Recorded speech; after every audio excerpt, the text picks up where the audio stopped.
12/2/2025च्या PMIDच्या DAच्या जो काही DPR जो काही प्रारूप विकास आराखडा त्या शपथपत्र सादर करून आम्ही हा DPR रद्द करत आहोत अशा पद्धतीचे सांगितले।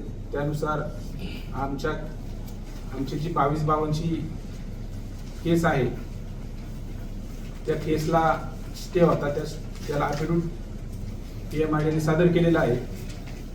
त्याचे आयुक्त आणि पुणे महानगर नियोजन समितीचे सदस्य सचिव यांना अनेक वेळा माहिती घेण्याचा प्रयत्न केला, परंतु आम्हाला त्या ठिकाणी तुमचं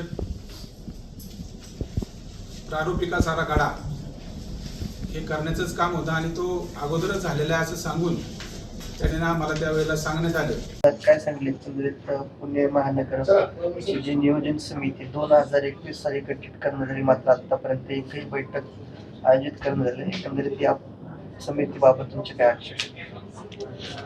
पुणे महानगर नियोजन समिती ही PMR क्षेत्राची ज्या शासकीय आणि निमशासकीय संस्था काम करतात त्याच्यावरती वरिष्ठ बॉडी म्हणून हिची 74व्या घटनादुरुस्तीमध्ये निर्मिती झालेली आहे।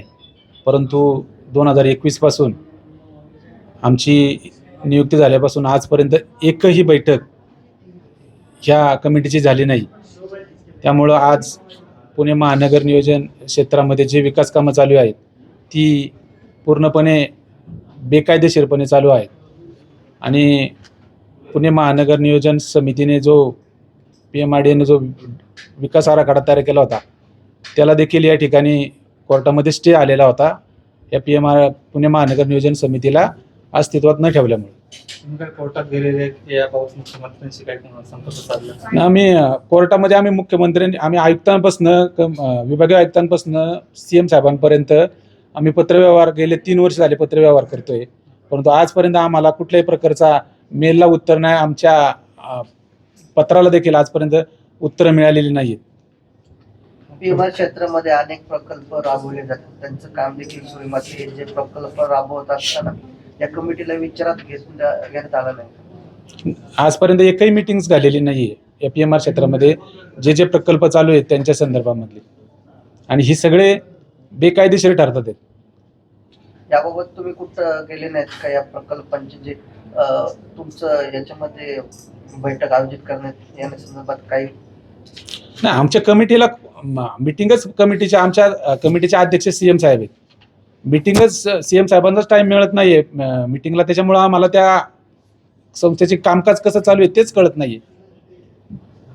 संस्थाला या ठिकाणी नियोजन बैठक घेतल्या न मिळेल याचं काही नुकसान झालं? आज हिंजवडी असेल, खेड तालुका चाकण असेल, वाघोली असेल, इकडे हडपसर असेल किंवा इकडे सिंहगड असेल, या PMRच्या कार्यक्षेत्राच्या बाउंड्रीवरनं पूर्ण ट्रॅफिकची समस्या आज या जाणवते। याचं मुख्य कारण महानगर नियोजन समितीच्या माध्यमातून याचा विकास कामं केले नाही त्याच्यामुळे होते।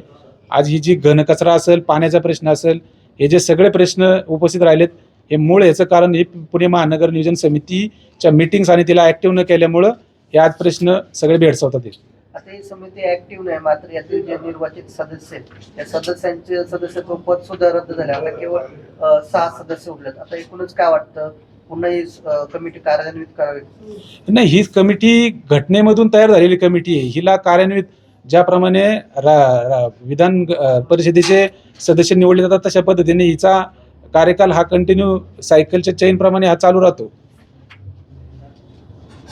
परंतु यातील जे महानगरपालिका क्षेत्रातील जे नगरसेवक असतात ते सुद्धा याचे सदस्य असतात, त्याचबरोबर नगर परिषदांचे सुद्धा असतात आणि ग्रामपंचायतीचे सुद्धा असतात, मात्र यातील ज्या मुख्य प्रशासकीय यंत्रणा आहेत नगरपालिका आणि नगर परिषद यातील जे सदस्य ते ठिकाणी प्रशासक आहे, परंतु उर्वरित ठिकाणी ग्रामपंचायतीचे सदस्य। मात्र या बाबत आता प्रशासनाने काय भूमिका घेतली पाहिजे? तुम्हाला अजूनही विचारात घेतलं जात नाही?